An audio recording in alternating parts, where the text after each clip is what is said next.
Halo teman-teman, selamat datang di channel Scalping Trader. Gimana nih hari ini sungguh benar-benar mengejutkan ya. Di tanggal 8 September ada pergantian reshuffle kabinet di Kementerian Bapak Presiden Prabowo dan dampaknya secara luar biasa menjelang closing ya. Dan ya banyak barang swing saya yang belum saya cut ya. Jadi seperti itu. Dan ya mungkin dari teman-teman mau bertanya sama saya gimana prediksi saya besok ya buat teman-teman yang pegang saham yang masih akumulasi gitu ya. Ya saya rasa besok pada saat open marketnya panik udah jelas satu. Tapi kalau seandainya udah keseret ya saran saya kalau seandainya punya power untuk hold ya jangan buru-buru gitu ya. Jangan bener-bener jual di bottom ya. Tunggulah let's say ya kalau misalnya teman-teman memang niat untuk cut loss, saran saya cut lossnya jangan di 0900 tapi mungkin lebih prefer di 10 atau jam 11 gitu ya. Jadi benar-benar ya karena ada potensi juga marketnya ya cuman panik doang gitu ya. Seperti itu, tapi ya tetap keputusannya ada di tangan masing-masing dan besok watchlist saham saya masih tetap ada gitu ya. Saya akan tetap trading biasa aja. Ya beberapa saham swing saya nanti saya bahas gitu ya. Dan ya intinya karena market itu pergerakannya di bulan September ini akan gonjang-ganjing ya terkait reshuffle kabinet masih belum tahu respon marketnya ya. Jadi buat teman-teman yang mau ngincer saham saya pikir tunggu-tunggu dulu dan ini adalah jadi kesempatan yang baik banget gitu yang punya cash banyak gitu ya, yang cash rich.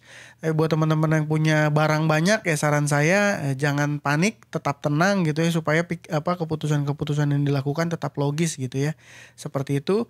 Dan ya untuk besok ini saya punya 4 saham ya. MMIX ini udah keluar keterbukaan informasi bahwa dia akan membagikan saham bonus dan hari ini di tengah IHSG koreksi dalam menjelang closing sesi 2 justru dia dikerek naik sama LG. Yang kedua ada Antam. Kenapa saya mention Antam? Karena Antam foreignnya masuk besar banget ya. Jadi even koreksi terkait reshuffle kabinet ya penggantian menteri keuangan saya rasa ini bisa jadi momentum, jadi salah satu momentum buy Antam koreksi. Jadi ya mudah-mudahan saya benar ya, tapi saya bisa salah, disclaimer. Antam sarapan saya bisa koreksi dan besok kita bisa dapat V-shape-nya gitu ya. Karena ini foreign masuk udah luar biasa banget, udah confirm. Yang ketiga dan keempat adalah saham yang volatilitasnya tinggi. Saham-saham sektor rokok ya, yang kita tahu cukai rokok naik terus di masa kepemimpinan Ibu Sri Mulyani di Kementerian Keuangan. Tapi yang main retail big player saya rasa nggak akan sustain. Tapi kalau dimanfaatin untuk scalping ada potensi. Ya, jadi langsung aja ini review watchlist di kemarin ya. Kemarin saya mention ada CBRE. CBRE gimana ya? CBRE percis kemarin seperti yang saya sampaikan bahwa arahnya ini akan bongkar dan mungkin akan ada volatilitas yang bisa kasih kita cuan. Dan percis kalau seandainya masih hold besok harusnya masih akan potensi cuan ya. Tapi kalau untuk di entry besok saya sudah tidak rekomendasikan karena ini buyernya rasa-rasanya ini sudah retail dan CP-nya yang beli 2 kali di arah 2 kali pasca open dari keluar dari FCA ini udah mulai distribusi. Ya. Lanjut yang kedua ini ada film. Film gimana? Ini film memang minus 2%. Tapi saya mau sampaikan bahwa hari ini transaksi tanggal 8 IF-nya masih ada di sisi buyer. Jadi ini movernya masih di sisi buyer. Ya koreksi ini saya pikir ya harusnya masih bisa oke ya. Mungkin ya kita lihat aja besok pergerakannya gimana. Yang ketiga MDKA. MDKA ini sentimen anak usaha mau IPO saya pikir akan lanjut naik gitu ya. Ternyata akhirnya closingnya cuma naik 0,7% gitu ya. Ini data transaksinya oke banget. Pagi-pagi saya beli gitu ya. Saya beli ya deket-deket udah dapat setelah open ya. MDKA saya beli dan ya ini sebenarnya oke sih menurut saya. Sahamnya akumulasi tapi ya mungkin akan tetap terseret ya sama market ya. JPFA juga minus 3,9%. Tapi kalau ngelihat data transaksinya ini nyaris tidak ada distribusi ya. Ya cenderung masih sama aja adu kuat. Mungkin ada aktifan yang mungkin panik merespon dan akhirnya buang. Dan buangnya jelas ya ini di menjelang sesi 2 berakhir ya. Memang karena aktifannya mungkin panik aja gitu ya. Seperti itu langsung aja besok saham yang saya watchlist yang pertama adalah MMIX. Oke, yang pertama adalah MMIX. Kenapa saham MMIX ini direkomendasikan? Jadi menjelang sesi 2 berakhir ya, di mana banyak saham-saham lain yang justru malah rontok ya, saham MMIX justru malah bergerak vice versa gitu ya, berkebalikan. Dan buyernya teman-teman, buyernya adalah LG dan juga SA. LG top buyer 1 ini sungguh sangat signifikan pembelian yang dilakukan gitu ya. Ya, ini menandakan apa? Menandakan ada something karena dia bukan retail dan dia beli banyak menjelang closing ya. Ini kan LG tuh. Ini nggak usah di trace ya, udah jelas lah ya.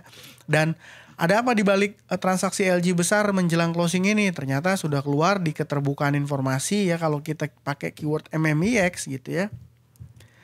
Ya, keyword MMIX ini sudah muncul di 16.04, akhirnya telat ya, sebenarnya informasinya telat tapi dia udah gerak duluan. Jadi ada yang lebih tahu duluan gitu ya. Saya rasa seperti itu. Dan isinya apa? Isinya adalah tentang pembagian saham bonus ya. Ini kalau di depan ini covernya nih, informasi mengenai sehubungan rencana pembagian saham bonus. Oke. Ini kalau saya turunin ke bawah, ini udah dijelaskan di sini bahwa dia akan membagikan saham bonus dengan rasio 1:1. Jadi kepemilikan 1 dapat gratis 1. Ya, udah jelas ya. Dari mana? Dari Agio Saham perusahaan emiten MMIX ini gitu ya. Ya, saya nggak usah bahas ke bagaimana mekanismenya dan lain sebagainya, kapan dilakukannya. Saya nggak usah masuk ke sana.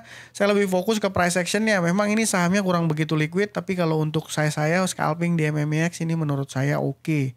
Ya udah jelas nih. Runnernya LG, dia beli purchase sebelum keterbukaan pengumuman, yang mana keluar beritanya 16.04, dia udah beli di range ya sebelum market closing, sebelum jam 4 ya, sebelum 16.00. Seperti itu. Yang kedua ada Antam. Kenapa saham Antam ini menarik ya? Kembali lagi, ini saham Antam foreign ya, mencatatkan beli bersih yang jumlahnya ya signifikan banget ya. Top 1 AK, top 2 CC, ZP, AK sama CC aja kalau di-combine udah sekitar 300 miliar transaksinya, pembeliannya di saham Antam. Jadi apakah saham Antam ini masih menarik? Jelas, menurut saya jelas masih menarik ya. Foreignnya masif buy, dan ya kita tinggal lihat aja besok kalau seandainya marketnya ada panic sell ya, saham Antam terkoreksi, ini akan bisa jadi kesempatan ya untuk kita entry di saham Antam karena foreignnya udah masuk terlalu banyak ya. Kalau secara teknikal mungkin risknya akan lebih dalam sedikit ya. Ini mungkin bisa di 9%. Jadi kalau seandainya marketnya panik dan dia koreksi gitu ya, misalnya koreksinya 4-5% segala macam kurang lebih, ya saya sih akan lihat-lihat dulu. Begitu sellernya reda gitu ya, saya akan pertimbangkan untuk entry gitu ya. Taunya seller reda dari mana? Teman-teman mesti tahu ya, bisa belajar ngebaca trade book gitu ya, seperti itu. Nah, supaya nggak terlalu lama, yang ketiga dan keempat ada GGRM sama HMSP. Soalnya nanti di belakang saya mau coba bahas saham-saham swing saya ya, makanya saya sedikit percepat. Ya, GGRM menjelang closing ini yang mana saham lain pada turun, GGRM malah ditarik. Alasannya kenapa? Karena di fase Ibu Sri Mulyani memimpin, itu cukai rokok konsisten dinaikin terus gitu ya. Jadi saham-saham rokok akhirnya labanya turun gitu ya, dan itu mempengaruhi ya profit si emitennya gitu ya. Saya nggak masuk bahas lebih dalam ke sana, tapi ini sepertinya dijadikan ajang oleh big player untuk ya menggoreng sahamnya gitu ya. Dan dua saham yang menurut saya paling menarik ya, menurut saya kalau saya bikin urutan secara ranking gitu ya, adalah GGRM dan juga HMSP. Dua saham ini dua saham yang super liquid ya. Jadi in case kalau seandainya besok ada market maker yang mau kerek naik lagi sahamnya, menurut saya ini oke ya teman-teman, GGRM sama HMSP. Mungkin catatannya adalah sahamnya jelas ya, saya rasa tidak akan sustain terlalu lama seperti itu. Dan ya mungkin sedikit ya buat teman-teman yang banyak yang komen nanya, gimana nih Bang Tins? Kan Tins kemarin saya mention dan sekarang udah sempat naiknya kenceng banget lagi ya.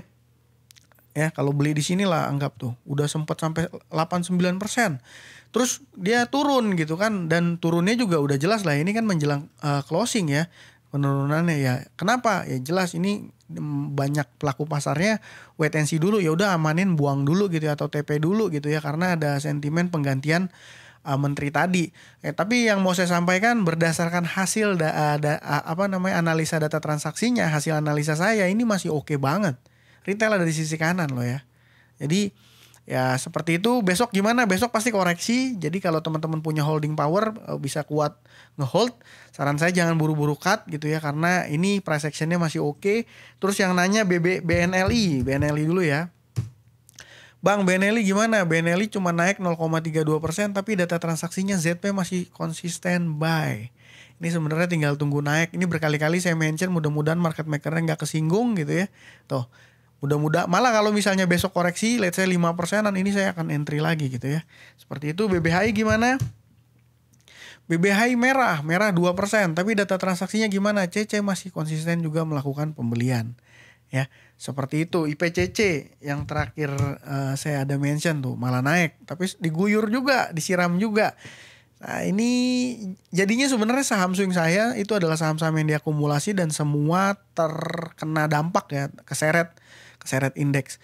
Jadi ya saran saya tadi yang saya udah sampaikan di awal, bahwa ketika marketnya open besok nggak usah terlalu panik. Saran saya kalau mau cut loss, kalau mau buang posisi, jangan di 0900 ya, karena akan ada ya mungkin berpotensi ada pantulan, jadi teman-teman hilang barang. Dan ya better kalau mau cut itu jangan pas lagi di bottom ya, tapi nunggu pantulan gitu ya. Mungkin itu bisa terjadi di range, kalau berdasarkan apa yang saya paham, pengalaman saya itu mungkin bisa terjadi di range jam 10 jam 11 gitu ya. Marketnya udah lebih mature, tapi kalau jam 9.00 ini kebanyakan pelaku pasar saya rasa akan panic selling ya.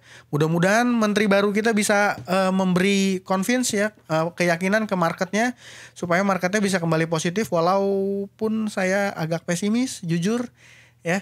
Saya jadi untuk trader yang style seperti saya, in out itu rasanya dampak penurunan ini nggak terlalu terasa. Tapi saya tetap punya empati buat teman-teman trader yang tipe style tradingnya swing atau ngehold barang lebih periode lebih lama ya.